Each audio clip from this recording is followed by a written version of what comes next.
1-year anniversary of the devastating tornadoes that wiped out dozens of homes in the Elkhorn, Bennington, and Blair area, as well as western Iowa.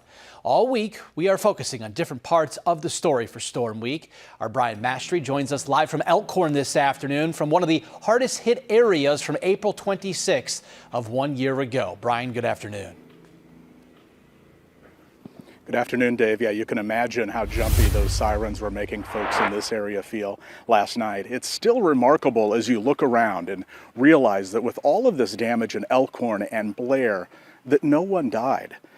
I've come back to this area several times in the last year for follow-ups with different families to see how things are going. Some people choosing to just leave the lot and go find a house someplace else. But if you look around, there still is a lot of construction as well. We recorded some of these images with Sky Alert 6 just a few days ago. The home building it comes in all shapes and sizes. There are many empty lots, as I alluded to. In some cases, a foundation's been bulldozed.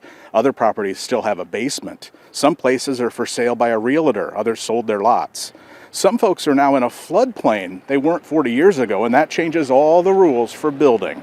Insurance also poses headaches. Here's what a couple from Blair who lost everything told me about that process.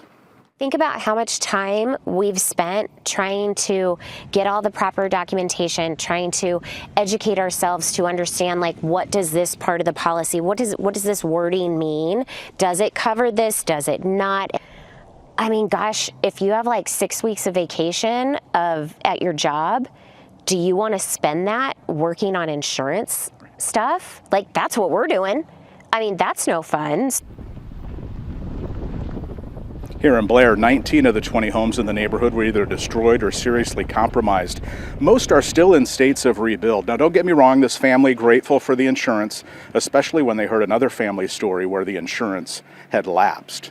Now, Dave, you were out here with me, and we all knew that it was going to take some time to get the neighborhood looking whole again. Everyone does it at their own pace. In fact, some folks grieve a little differently. I know of one family who has not been back out to this neighborhood since April 26th of last year. Yeah, that's easy to understand why when you see the devastation still there behind you almost 1 year later. Brian Mastry live for us this afternoon, getting us started. Brian, thank you.